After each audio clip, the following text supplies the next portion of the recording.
예, 오늘 학개서 2장 1절부터 9절의 본문을 읽었습니다. 학개서 전체의 제목은 성전을 건축하라라는 제목입니다.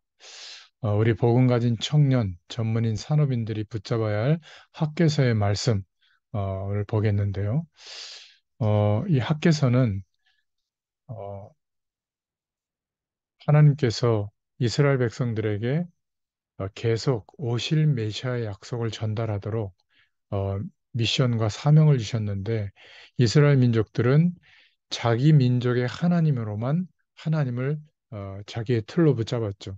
그래서 다른 민족들, 특히 자기들을 괴롭히는 강대국들은 멸망시킬, 하나님이 멸망시킬 민족으로 봤지, 하나님의 약속과 오실 메시아의 축복을 전달해야 될 사명을 가져야 된다고 생각을 거의 못했어요. 그래서 어떤 면에서는 한 번도 선교의 축복에 대해서 생각하지 못했던 민족이 이스라엘 민족이라고 보면 됩니다. 지금도 유대인들은 아직 메시아가 안 왔다고 생각하고 예수님은 그 시대의 선지자라고만 생각하죠. 그래서 자기들의 민족을 통해서 세계를 정복하고 세계 복음화가 아니라 그런 생각을 아직도 갖고 있습니다. 그래서 하나님이 때때로 전쟁과 기근과 멸망을 주어서라도 하나님께서 약속하신 그 일을 하나님이 이루시는데 바로 북이스라엘, 남유다가 갈라져서 북이스라엘은 아수르 제국에 멸망하고 남유다는 바벨론에 멸망하게 되죠.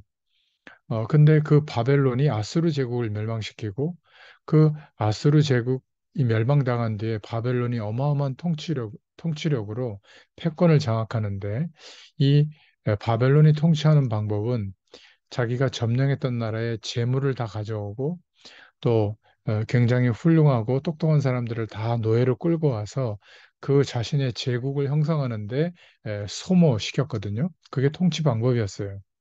근데 하나님의 남은 자들을 하나님이 일으켜서 하나님의 말씀을 붙잡고 하나님이 하실 그 언약에 대해서 신뢰하는 소수의 남은 자들이 일어났을 때 하나님은 역사와 그 모든 시간을 움직여서 하나님의 약속이 회복되어지도록 하신 겁니다.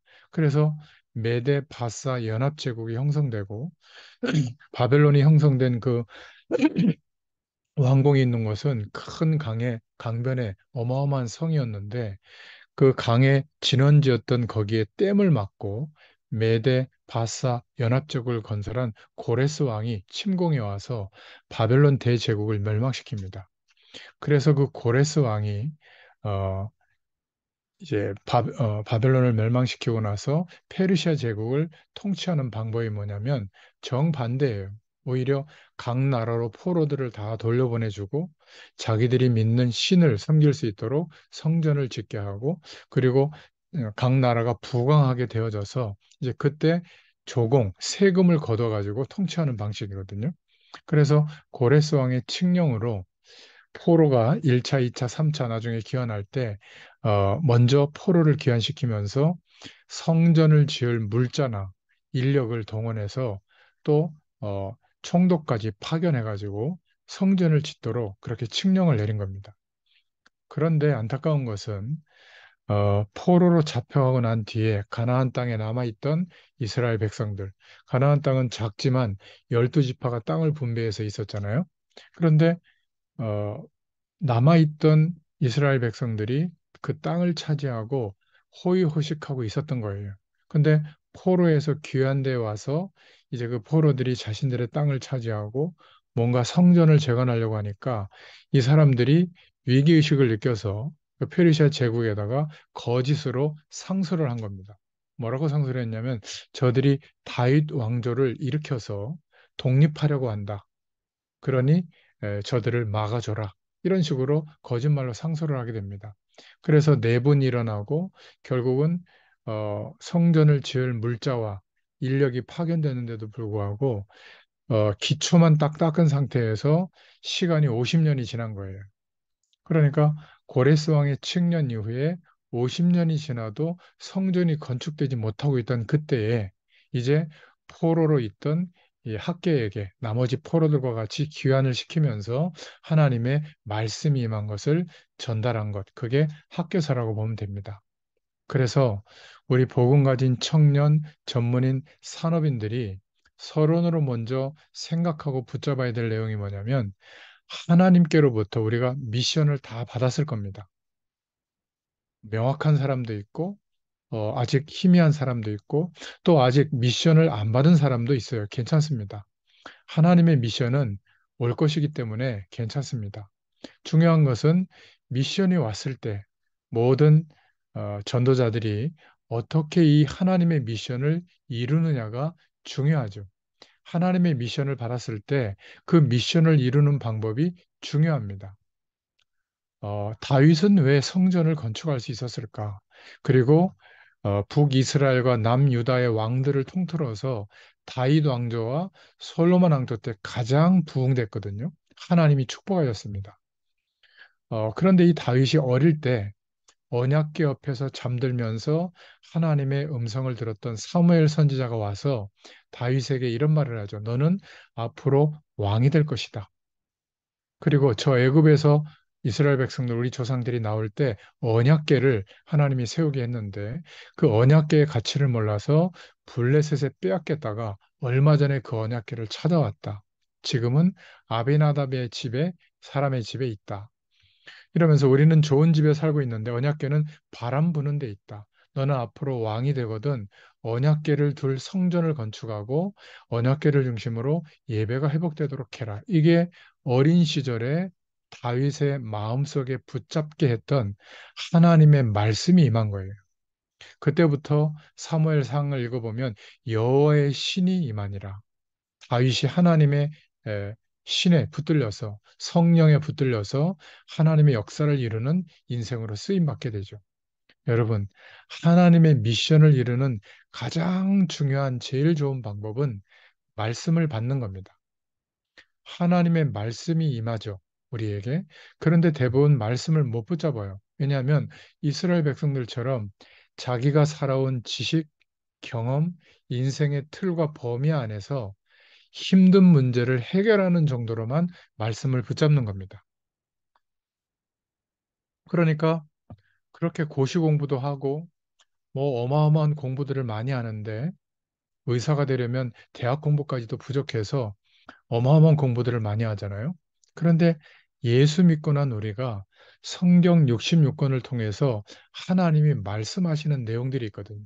우리가 쭉 말씀을 읽어오는 중에 이번 주에 학개서의 말씀을 보고 있는데 이 학개서는 전체 제목이 방향이 성전을 재건하라는 겁니다. 건축하라는 거죠.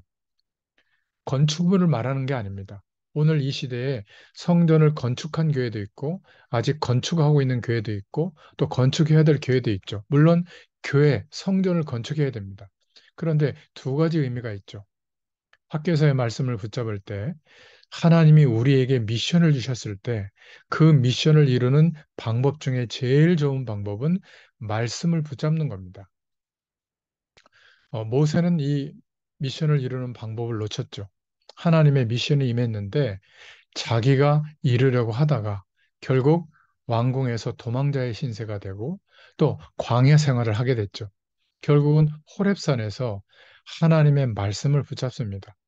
아브라함과 이삭과 야곱에게 말씀하신 것을 이루시는 그 하나님이 내게도 말씀을 주셨구나. 그때 하나님이 하실 것을 믿게 돼요. 말씀을 붙잡게 됩니다. 이게 미션을 이루는 첫 번째 방법이에요. 저와 여러분이 말씀을 붙잡고 내게 주신 미션이 뭔가를 알고 고백할 때 하나님의 역사가 시작될 줄로 믿습니다. 이게 시대를 살릴 하나님의 사람들의 특징이었어요. 이걸 모를 때는 기다렸죠. 하나님의 언약이 붙잡아질 때까지. 또 모를 때는 물어봤습니다. 사무엘이 이상한 제사장이었지만 엘리 제사장에게 하나님의 음성이 들려오는데 이게 무슨 말이냐고 엘리 제사장이 물어봤잖아요. 쉬워요. 하나님의 말씀을 붙잡는 것이 하나님의 미션을 이루는 제일 좋은 방법입니다. 우리는 자꾸 돈으로 하려고 하고 세상의 방법, 조직으로 하려고 하고 여러 가지 힘으로 하려고 하는데 하나님께 그 힘과 능력이 다 있어요. 우리에게 언약하시고 미션을 주신 그것을 하나님이 100% 이루실 능력이 있기 때문에 우리에게 미션을 이루는 제일 좋은 첫 번째 방법은 말씀을 붙잡는 겁니다. 두 번째는 이제 우리가 하나님의 약속을 붙잡고 말씀을 붙잡고 인도받는 중에 우리의 삶에는 좋은 일만 있는 게 아니죠. 누가 나에게 책망을 한다거나 누가 나에게 욕을 한다거나 이러면 어떻게 될까요? 막 낙심이 되고 기분이 나쁘지 않겠습니까? 이런 상태가 해결되지 못하면 미션을 이루지 못합니다. 요셉도 10명의 형들이 괴롭히는데 요셉은 거기에 주저하지 않고 하나님의 답을 찾았죠. 여러분, 부모님이 조그만한 것을 가지고 나를 책망하거나 형제들이나 친구들이나 직장에서 나에게 욕을 하거나 모함을 한다면 어떻게 되겠습니까? 굉장히 힘들겠죠. 그러나 미션을 이루는 두 번째 방법은 여기에서도 하나님께서 하실 일이 있다는 것을 약속으로 붙잡고 기도해 보면 굉장한 응답을 찾아낼 수 있습니다. 말하자면 고통이 오고 갈등이 올 수 있거든요. 나에게 병이 올 수도 있고 이럴 때 어떻게 하겠는가? 최고의 응답을 찾으시길 바랍니다. 하나님께서 인도하시기 때문에 분명해요. 세 번째 미션을 이루는 방법은 기도할 때나 말씀을 붙잡고 하나님을 바라볼 때 또는 사건과 문제가 일어났을 때 그 모든 것을 통해서 하나님의 영광을 봐야 될 줄로 믿습니다. 이 하나님의 영광은 하나님께서 우리와 함께하고 계시기 때문에 여러분 하루에 5분, 10분만이라도 하나님의 약속의 말씀을 붙잡고 하나님을 바라보면 굉장한 하나님의 영광이 임합니다. 이것으로 행복한 축복을 꼭 누려보세요. 나머지는 전부 우리의 인생의 많은 부분에 틀려 있던 부분들이 제자리를 찾을 겁니다. 그리고 말씀을 붙잡은 게 맞다면 반드시 한 가지라도 작은 것이라도 실천할 것을 꼭 찾아내세요. 우리는 너무 큰 것을 하려고 하니까 못하는 겁니다. 아주 작은 것이라도 실천해 보세요. 지금 우리가 성경 66권을 매주 한 권씩 이렇게 보고 있잖아요. 물론 50장 이런 성경도 있지만 시편같이 150편 성경도 있지만 오늘처럼 두 장으로 된 성경도 있거든요. 그러면 내가 오늘 이 말씀을 통해서 학개서를 읽으면서 성령께서 내게 말씀하시는 음성을 들어야지. 그 읽는 거, 또 말씀을 붙잡고 생각해보고 좀 기록해본 거 이런 건 가능한 거거든요. 한번 해보시길 바랍니다. 미션을 이루는 다섯 번째 마지막 방법은 말씀을 받을 때나 또 무슨 일이 생겨도 지금 당장만 생각하지 말고 약간만 뒤의 것을 생각해 보세요. 조금 길게로 얘기한다면 한 10년 뒤에 아니면 우리가 하나님 앞에 인생의 모든 것을 끝내고 부르심을 받을 때 하나님께서 우리를 천국 배경으로 부르실 때, 그러면 그 인생의 끝을 바라보면서 지금 말씀을 받고 지금 생긴 일을 생각해 보면 굉장히 중요한 미래에 대한 응답을 받게 됩니다. 이게 하나님이 우리에게 주신 미션을 이루는 방법들이에요. 여러분들이 오늘 이렇게 말씀을 받아야 될 줄로 믿습니다. 이게 저와 여러분을 이 시대에 우리의 현장에 남은 자로 세워주셨기 때문에 우리 복음 가진 청년 전문인 산업인들이 편하다, 행복하다, 기분 좋다 이 정도가 아니라 이 시대와 우리에게 맡겨진 현장과 사람들을 치유하고 생명의 축복을 전달해야 될 렘넌트로 가기 위해서 하나님께서 말씀을 주시는 줄로 믿습니다. 자, 그러면 본론으로 첫 번째로 본다면 학개서 1장 1절에 우리가 말씀을 붙잡고 인도받아야 되는데 제일 문제가 뭐냐면 말씀이 임하는데 이해하기 힘든 말씀이 임하는 거예요. 아주 중요할 때 하나님의 말씀이 이해하기 어려운 겁니다. 고레스 왕 때 이 말씀이었으면 아멘 하겠죠. 물자도 풍부하고 인력도 풍부해서 성전을 건축해라. 예, 아멘입니다. 할 수 있을 겁니다. 그런데 50년의 시간이 지나면서 성전을 재건한 물자도 없고 또 서로 포로로 교환했던 1차, 2차 교환했던 사람들과 남겨졌던 사람들이 다투고 또 주변 국가들이 또 긴장하잖아요. 이러니까 페르시아 제국에 전부 막 어, 이스라엘 백성들이 다윗 왕조를 재건하거나 성전을 재건하는 걸 막 반대하고 있는 가장 어려울 때에 포로로 있는 학개 선지자와 그 나머지 백성들에게 하나님의 말씀이 임한 거예요. 성전을 재건하라는 겁니다. 교회가 제일 어려울 때 성전을 지으라고 하는 거거든요. 이스라엘 민족들이 예수님이 오시고 나서 예수 그리스도의 약속을 붙잡고 인도받을 때 유대 사회 전체가 반대하고 일어났잖아요. 유대교 전체가. 그리고 예수님을 십자가에 못 박아서 죽이게 됩니다. 자기들이 굉장한 힘이 있는 것처럼 착각하게 되죠. 예수님은 부활하셨고 승천하시기 전에 제 아들을 30일 동안, 40일 동안 감남원이라는 곳에 불러서 하나님 나라의 일을 말씀하시고 또 말씀을 허락해 주시고 미션을 주십니다. 결국 이스라엘 백성들이 하나님의 약속을 붙잡고 인도받게 됐는데 유대 나라에서는 볼 때는 굉장히 이적 단체거든요. 그래서 유대 나라에서 뭐라고 종교법으로 명령했냐면 예수님의 이름으로 너희들이 섬기는 그 이름으로 모이지 마라. 만약에 그 이름으로 모였을 때 종교법에 저촉이 되면 2번 걸리면 그땐 사형시킨다. 이런 법이었어요. 그러니까 먹고 살기 힘들죠. 경제적 활동도 할 수가 없죠. 교육받을 기회도 없죠. 이러니까 어쩔 수 없이 공동으로 모든 있는 사람들의 재산을 다 내서 공동체 생활을 한 겁니다. 먹고 살아야 되니까. 그죠? 근데 이런 연약한 초대교회 성도들에게, 그것도 100여 명의 성도들에게 먼저 주신 말씀이 뭐냐면 땅 끝까지 가라는 거예요. 모든 민족에 가라는 거예요. 똑같습니다.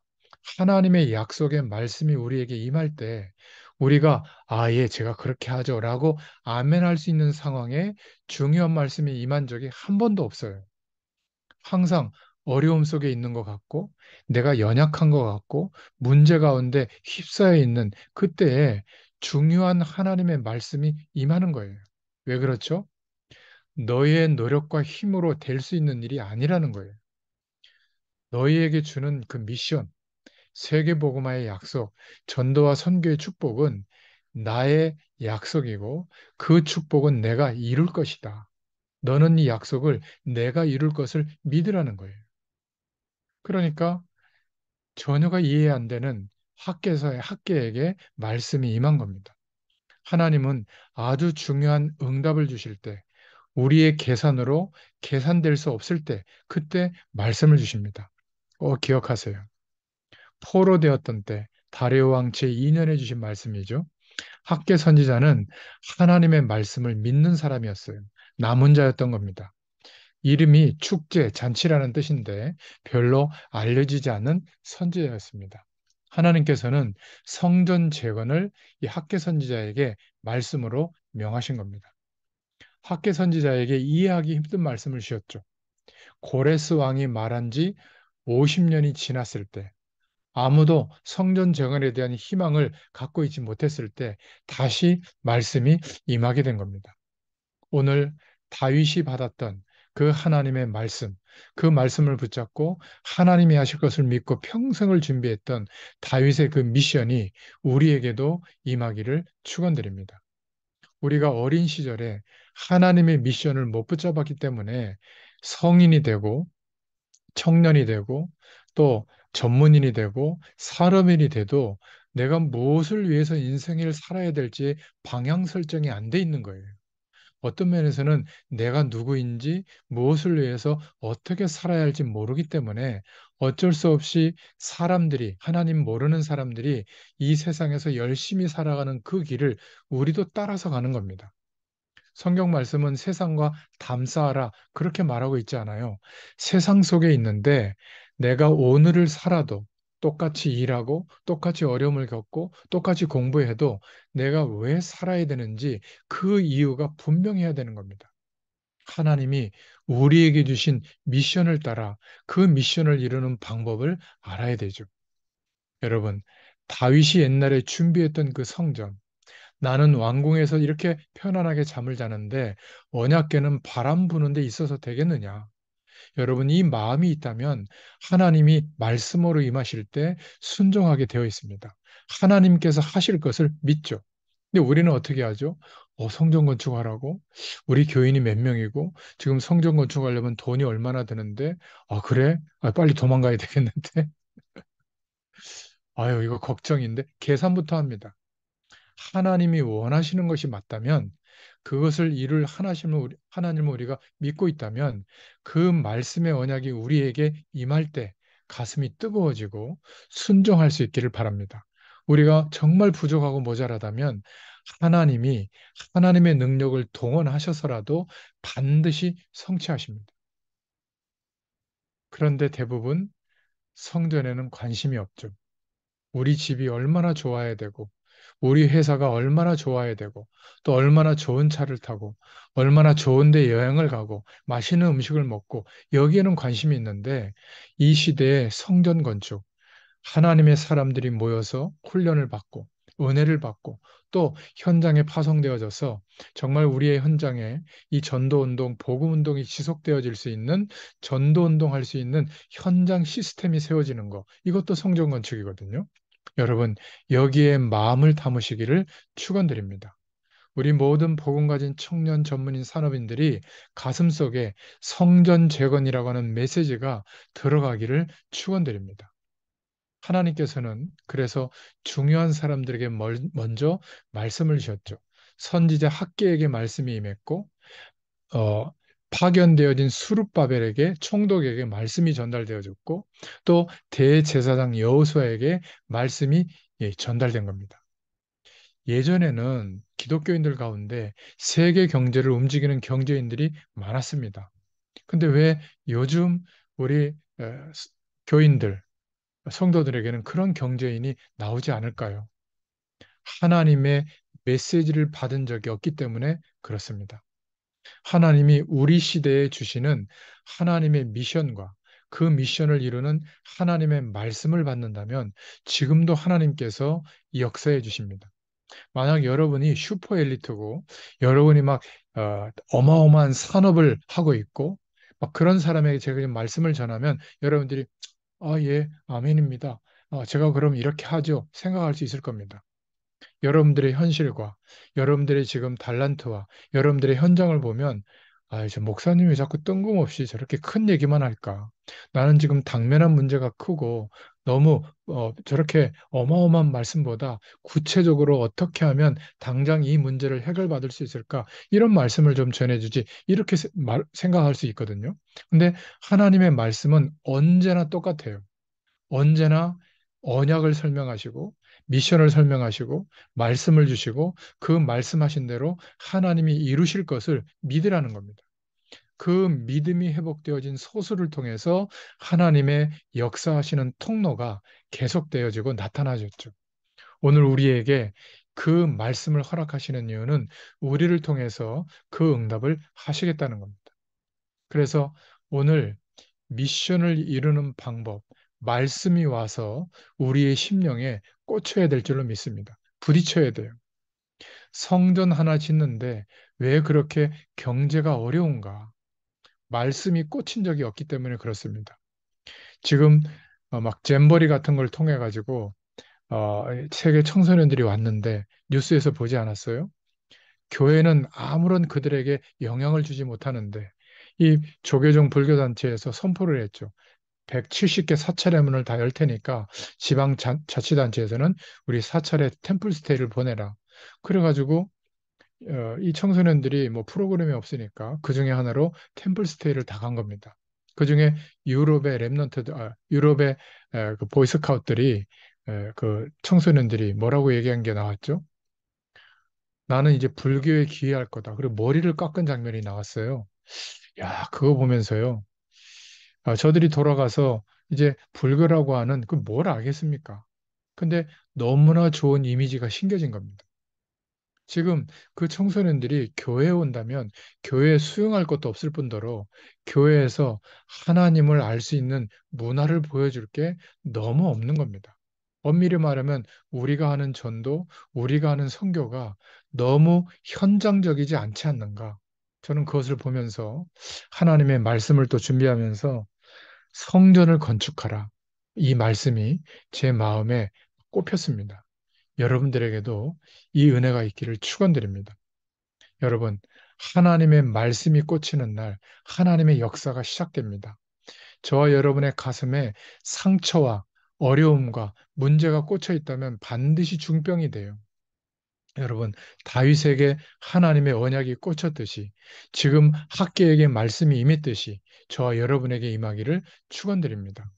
학교서 1장 2절에 가장 어려운 때에 가장 힘든 약속으로 성전을 재건하라는 명령을 주셨습니다.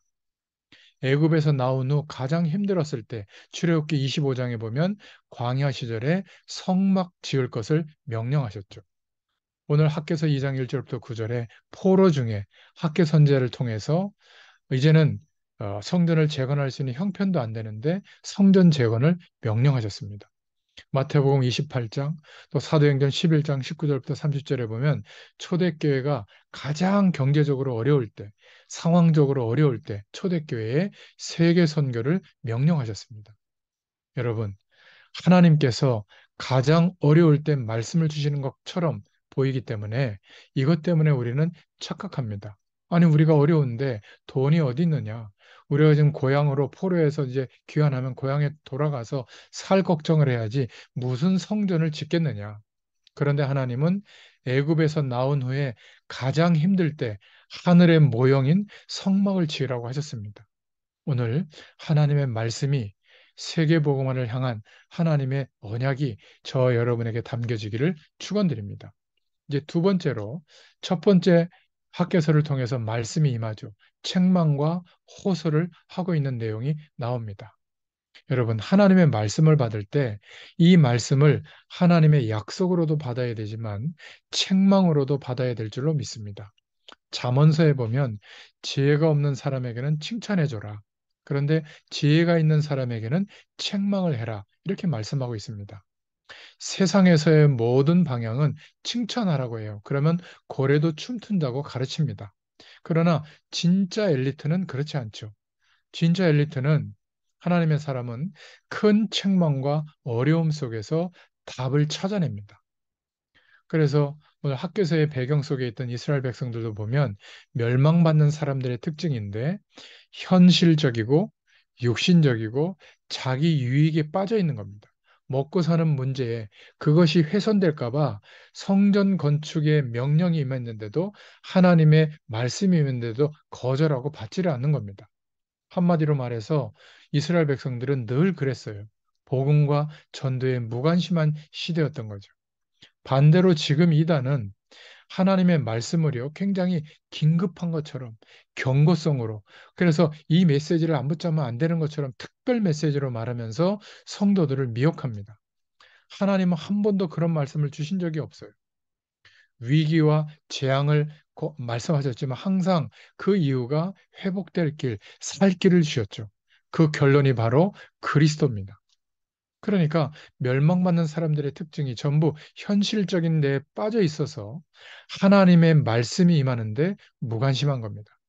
내 현실을 만회하고 해결하는 데만 집중하고 있는 거죠. 거기에 대한 책망이에요.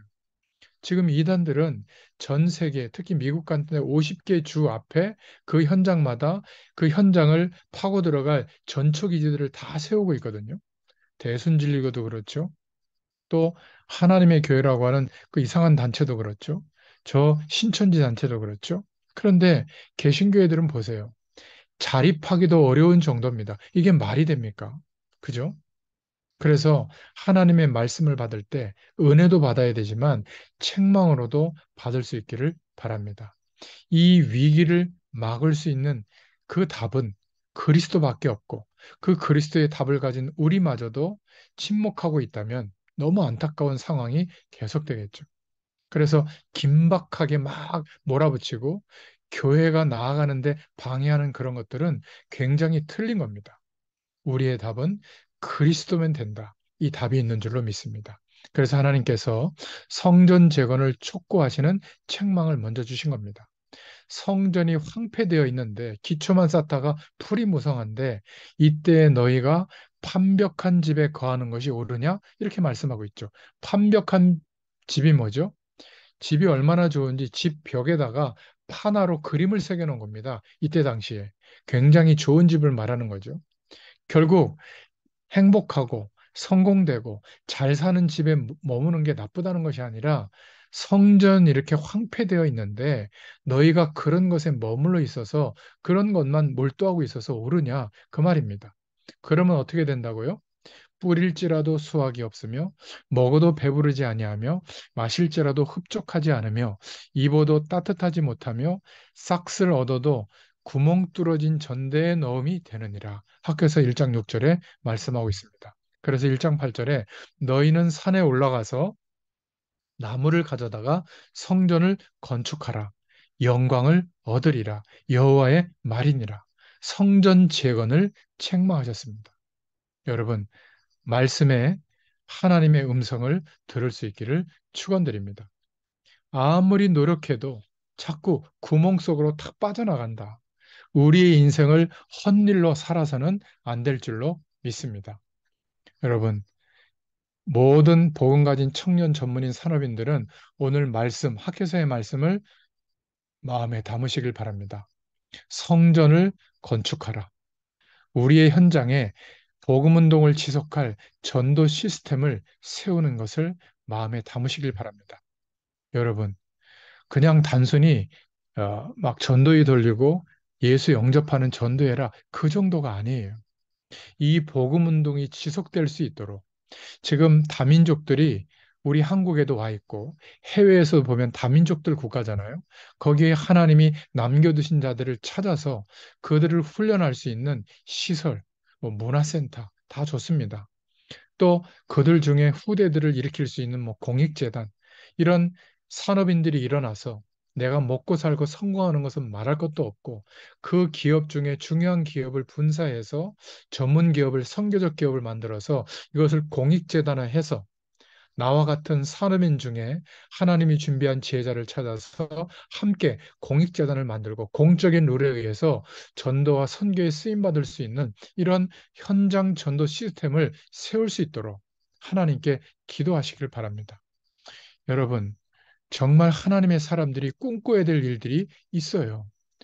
똑같이 하나님의 약속을 붙잡고 인도받는데 록펠러라고 하는 사람은 어린 시절에 부모님이 유언처럼 했던 말을 마음에 담고 했다잖아요. 너는 예배 드릴 때 1시간 일찍 가라. 그리고 예배 드릴 때 말씀 붙잡고 예배 드려라. 주의 일에는 무조건 앞장서라. 그리고 네가 드리는 11조로 교회가 회복될 만큼 축복받아라. 네가 드리는 헌신하는 그 헌신 때문에 세계 선교가 되도록 해라. 이것을 마음에 담고 기도했는데요. 이 록펠러는 하나님이 응답하셨다잖아요. 어느 정도로요? 결국 미국에만 교회를 2,000개를 세우고 또 시카고 대학을 비롯해서 대학 24개를 세웠다고 합니다. 그리고 록펠러가 한번 헌금을 하면 헌금 계수위원들이 붙어서 그 헌금을 계산하는데 하루가 걸렸다고 하잖아요. 여러분, 똑같은 사람이고 똑같은 하나님입니다. 우리의 마음에 하나님의 약속의 말씀이 미션으로 붙잡아지면 시작될 줄로 믿습니다. 여러분, 말씀을 받을 때 세상 것으로 만족하고 있는 나의 상태를 돌아봐야 될 줄로 믿습니다. 하나님 앞에 서는 것이 두려워서는 안 돼요. 기뻐야 될 줄로 믿습니다. 저와 여러분은 당연히 하나님의 영광을 봐야 될 이 시대의 남은 자로, 렘넌트로 부르심을 받은 줄로 믿습니다. 두 번째 설교를 하는데요. 새 성전의 영광을 말씀하고 있습니다. 학개서 2장 1절부터 9절의 말씀인데 하나님이 하나님의 말씀이 도대체 뭘까? 여러분 말씀 붙잡고 물어보고 하나님께 기도해 보세요. 그러면 기도 속에서 하나님이 깨닫게 하시는 붙잡을 수 있는 말씀을 주십니다. 정확한 하나님의 말씀이 여러분에게 전달이 되게 돼 있어요. 이때부터 하나님의 역사가 일어납니다. 내가 원하는 문제 해결 정도의 말씀이 아니라 말씀을 통해서 하나님이 내게 깨닫게 하시는 말씀이 있습니다. 그 말씀이 부딪혀 와야 돼요. 그때 소망도 있지만 책망하게 되죠. 말씀이 부끄러움을 느끼게 됩니다. 그걸 느끼면서 말씀을 붙잡을 수 있기를 바랍니다. 하나님의 말씀을 붙잡을 때 어마어마한 하나님의 영광을 보게 될 줄로 믿습니다. 성전에 대한 교훈을 바르게 가질 때 다윗이 성전 준비를 하고 건축 준비를 하고 솔로몬이 완성한 성전 건축 뒤에 열왕기상 9장 1절부터 9절에 보면 여호와의 영광이 온 세계에 나타났습니다. 그런데 똑같이 40년 동안 국고를 동원해서 헤롯이 정치적 목적으로 반란이 일어날 것을 성전 건축으로 몰아붙여서 잠재시키고 자기의 정치적 야학을 이루려고 지었던 예루살렘 성전, 성전을 지었지만 이스라엘은 결국 멸망받았습니다.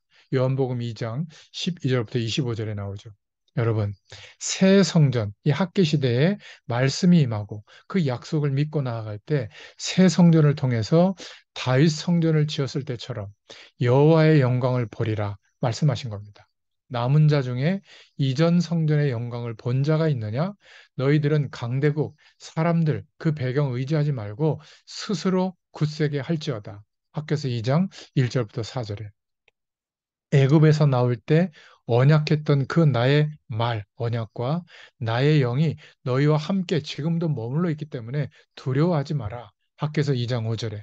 그리고 2장 6절부터 9절에 조금 있으면 하늘과 땅과 바다와 육지와 모든 나라를 진동시킬 것이다. 나중 영광이 이전 영광보다 클 것이다. 여러분, 하나님의 말씀의 언약, 성전을 건축하라. 현장에 전도운동을 지속할 시스템을 세워라. 성전의 언약을 붙잡으면 여호와의 영광을 보게 될 줄로 믿습니다. 여러분, 이 학개 선지자는 남은 자는 누구를 말하고 있습니까? 이전 성전의 영광을 본 자죠. 50년 전에 기초를 놓다가 그만둔 것을 본 자들입니다. 그러나 그것 때문에 낙심하지 마라. 스스로 굳세게 할지어다. 복음이 있는 이제 새 성전의 영광을 하나님께서 역사해 주실 것이다. 이걸 말하고 있는 겁니다. 우리들 보고 하신 말씀이죠. 저와 여러분이 복음 가진 청년 전문인 산업인들이 지금 당장 형편이 어려워도 괜찮다. 스스로 굳세게 할지어다. 계산하거나 다른 배경 너무 신경 쓰지 마라. 왜냐하면 여호와의 영광이 임해 있는 남은 자들로 우리를 부르셨기 때문이다. 이렇게 말씀하고 있는 겁니다. 이제 애굽에서 나올 때에 언약한 말과 나의 영이 너희와 함께 머물러 있기 때문에 두려워하지 마라. 여러분, 남은 자, 렘넌트가 뭔지 아세요? 여호와의 영광을 본 자입니다. 다른 사람들이 안 도와줘도 괜찮으니까 스스로 약속을 붙잡고 굳세게 할지어다. 지나가고 나면 흑암 세력은 다 무너지고 하나님의 응답이 올 것이다. 하늘과 땅과 바다와 육지와 모든 나라를 나 여호와가 진동시킬 것이다. 이렇게 말씀하고 있죠. 여러분, 성전 건축과 하나님의 말씀이 임했을 때 우리의 수준, 경제 때문에 두려워할 필요가 없다는 거예요. 하나님의 백성들이 말씀 붙잡고 일어나면 열방이 진동케 될 것이다. 경제 회복의 기회를 하나님이 주실 겁니다. 아멘이죠. 에, 세 번째 설교로는 순종의 복을 말하고 있습니다. 학개서 2장 10절부터 19절이죠. 저와 여러분이 응답받고 있는 것은 하나님의 말씀과 하나님의 역사를 체험한 만큼만 응답받게 되어 있습니다.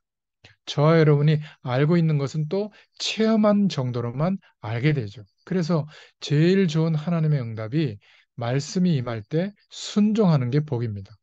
그런데 이스라엘 민족은 계속 멸망이 온 이유가 불순종했기 때문입니다. 말씀이 임했는데 자기의 틀 안에서만 생각한 거예요. 야곱의 가족이 결국은 불순종해서 강대국 애굽으로 보내져서 애굽의 하나님의 영광이 나타나도록 하셨죠.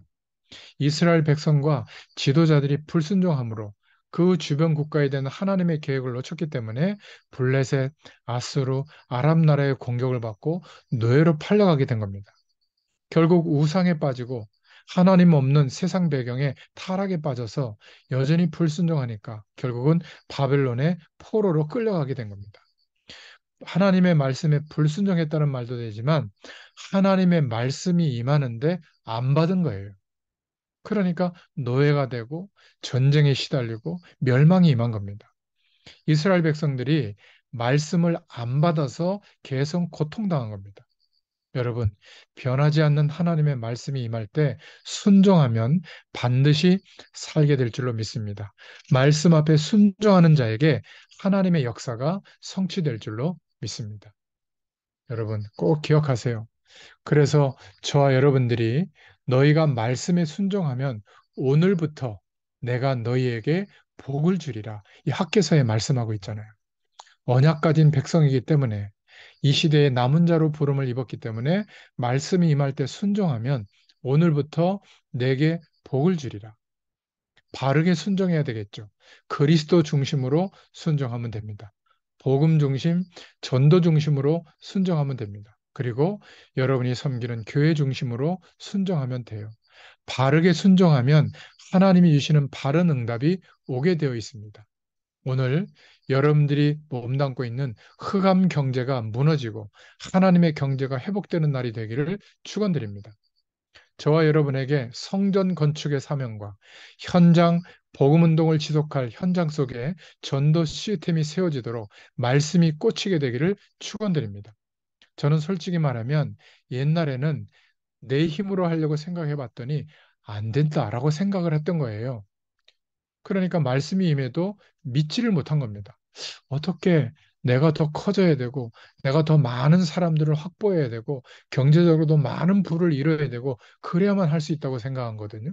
그러니까 말씀이 임해도 믿을 수가 없었던 겁니다. 그런데 어느 날부터 하나님의 약속은 하나님이 100% 이루시는구나. 이거를 믿게 된 거예요. 그 뒤에부터는 저의 형편과 처지와 수준과 관계없이 말씀이 제 심령에 꽂힐 때 아멘하고 순종할 수 있게 된 겁니다. 이런 축복이 여러분에게도 있기를 축원드립니다. 마지막으로 장래의 복에 대해서 말씀하고 있죠. 학개서 2장 20절에서 23절입니다. 이것을 말씀하시는 이유는 저와 여러분을 남은 자로 택하셨기 때문에 그렇습니다. 하나님은 복 주시기를 원하시는데 불신자들에게도 복 주시죠. 그걸 일반 은총이라고 합니다. 그러나 전도 운동을 깨달으면 선교 운동을 깨달으면 그 남은 자를 통해서 하나님은 하늘과 땅의 모든 권세를 동원하셔서 역사하실 줄로 믿습니다. 그 남은 자들이 믿음으로 일어날 때 재앙의 시대가 끝나는 거예요. 그래서 장래일을 말씀하시고 있죠. 학개서 2장 21절에 수르바벨아 하늘과 땅을 진동하리라. 또 2장 22절에는 열국의 보좌를 얻으리라. 그날이 되면 너를 세우고 너를 인장으로 삼으리니 도장 찍었다는 거죠. 서밋으로 세운다는 겁니다. 내가 너를 택하였음이니라. 학개서 2장 23절에. 여러분 언약으로 붙잡을 수 있기를 바랍니다. 그 날이 되면 하나님의 시간이 되면 너를 세울 것이다. 인을 삼으리니 도장을 찍었다는 거죠. 너로 인하여 너를 택하였습니다. 이 시대를 치유할 응답을 허락하겠다는 겁니다. 끝으로 불안을 조성하는 특별한 메시지, 종말론을 강조하는 거, 긴박하게 만들어서 이 메시지 아니면 안 된다, 막 이런 사상들, 이런 것들을 주의하시길 바랍니다. 그 사람들은 지금 불신자들이 넘어지고 있는데 굳이 교인들에게만 얘기하거든요. 복음을 전하지 않는 그런 사람들을 주의하시기 바랍니다. 구원받은 자는 버려두고 전도와 선교는 하지 않고 교회를 분열시키는 것들을 주의해야 됩니다. 제일 문제가 이스라엘 백성들이 지금 성전 재건을 하려고 하는데 내분이 일어나는 거예요. 스스로 성전 재건을 거절하고 있는 겁니다. 자기들의 의식주 문제가 해침을 받을까 봐 말이죠. 그래서 하나님께서 두려워하지 말고 하늘과 땅을 진동할 것이니까 열국의 보좌를 얻을 것이니까 너를 세워서 너를 택해서 일할 것이니까 이렇게 장래의 일을 말씀하시는 겁니다. 얼마나 중요했으면 하늘과 땅을 진동하겠다 이렇게 말씀하시겠어요? 여러분, 너를 세우고 인장으로 삼으리니 내가 너를 택하였습니다. 이 시대에 우리를 서밋으로 세우실 줄로 믿습니다. 자, 오늘 말씀의 결론입니다. 저와 여러분을 이 시대에 여덟 번째 남은 자, 렘넌트로 세워서, 전도자로 세워서 역사할 것이기 때문에 세 가지가 하나가 되도록 기도하시기 바랍니다. 우리는 이미 구원받은 사람이기 때문에 영적 상태는 생명을 얻었어요. 바르게 되어 있습니다. 말씀의 방향은 맞아요. 중요한 것은 우리의 마음과 생각이고 우리의 몸이죠. 그래서 하나님의 말씀과 우리의 심령, 마음과 생각과 우리의 몸, 인생이 세 가지가 함께 하나님의 성령으로 충만할 수 있다면 그래서 하루에 10분 이상만 하나님을 바라보고 성령 충만을 구해보세요. 무조건 하나님의 역사가 일어납니다. 기억하세요. 우리의 영적인 상태는 이미 살았어요. 여러분의 생각과 몸이 하나가 될 수 있는 기도 체험이 있다면 무조건 하나님의 남은 자로서의 사명을 감당할 수 있는 은혜가 임하게 될 줄로 믿습니다. 이렇게 기도할 때 영적인 힘, 영력, 지력, 체력, 경제력, 인력을 달라고, 오력을 달라고 꼭 기도하시길 바랍니다. 하나님 주시는 힘이 우리에게 임할 줄로 믿습니다.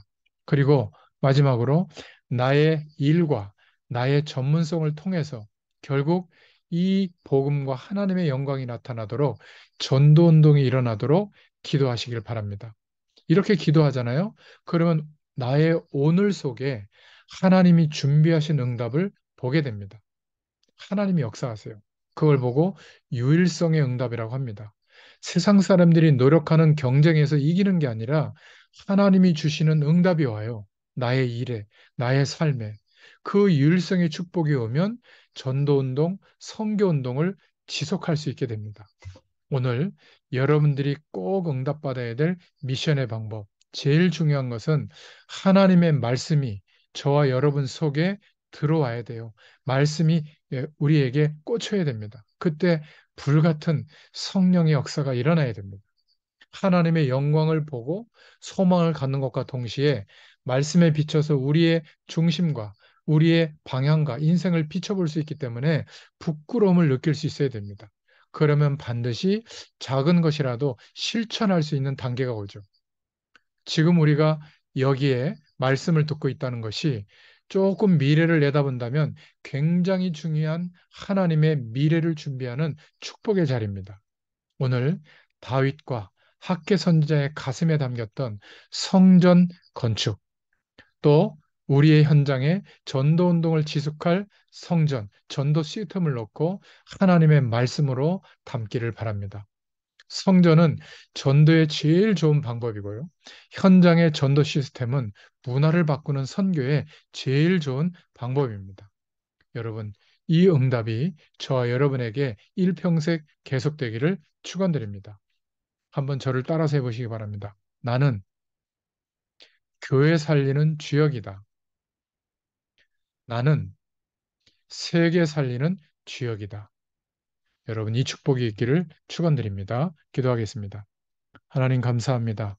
오늘 학개서를 통해서 주셨던 성전 재건의 응답이 오늘 이 시대에 우리가 섬기는 교회의 교회 운동으로, 복음 운동으로, 전도 운동으로, 선교 운동으로 지속할 성전이 재건되어지게 하시고 우리의 모든 삶의 현장 가운데 이 복음 운동을 지속할 현장의 전도 시스템들이 곳곳에 세워지도록 하나님께서 우리를 통하여 역사해 주실 줄 믿습니다. 이 응답을 누리는 또 한 주간 되게 하여 주시옵소서. 예수님의 이름으로 간절히 축복하옵고 기도하옵나이다. 아멘. 감사합니다.